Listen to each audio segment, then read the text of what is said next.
తీసుకెళ్తున్నాడో తెలుసా ఆయన?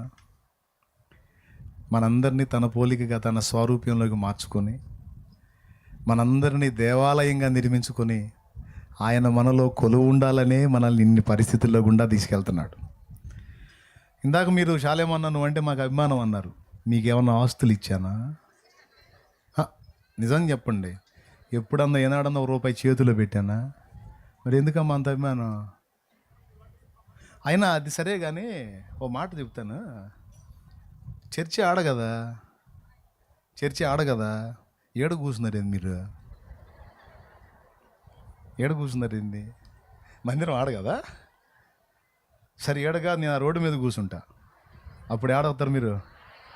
అద్దుగో, అదేంది దేవాలయం అక్కడ కదా అంటే మీకు అర్థమైంది అదొక దేవాలయం, ఇది కూడా ఒక దేవాలయం అని మీకు అర్థమైంది. ఈ దేవాలయం మీకు ఎందుకు అభిమాన పాత్రమైందో తెలుసా? ఈ దేవాలయంలో నా ప్రభు ఆరాధించబడుతున్నాడు, అది మీకు గుర్తించారు.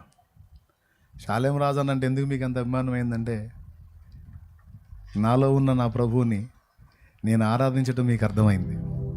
ఇదొక దేవాలయం అని మీకు అర్థమైంది. ఇలాగే మిమ్మల్ని కూడా ఒక దేవాలయంగా చేసి మీలో కొలువుండి అనేకుల్ని దర్శించాలని, అనేకుల్ని తాకాలని, అనేకులతో మాట్లాడాలని నా ప్రభు మనందరినీ పరిశుద్ధపరిచి కదిలే దేవాలయాలుగా మారుస్తాడు. అర్థమైందా? ఈ దేవాలయాలన్నీ అలా తయారు కావడానికి ఆ దేవాలయం, ఏ దేవాలయం? ఇప్పుడు మనం ప్రతిష్ఠ చేయబోయే దేవాలయం. అందులో కూర్చోబెట్టి ఉపదేశం చేసి ఈ బలహీన ఘటాలని దేవాలయాలుగా మార్చే పని దైవజనులు చేస్తారు. పరిశుద్ధాత్మ దేవుడు వారి ద్వారా జరిగిస్తాడు. ఇది మందిర ప్రత్యేకత. ఎంతమందికి అర్థమైంది? మనం వెళ్దాం ఇక.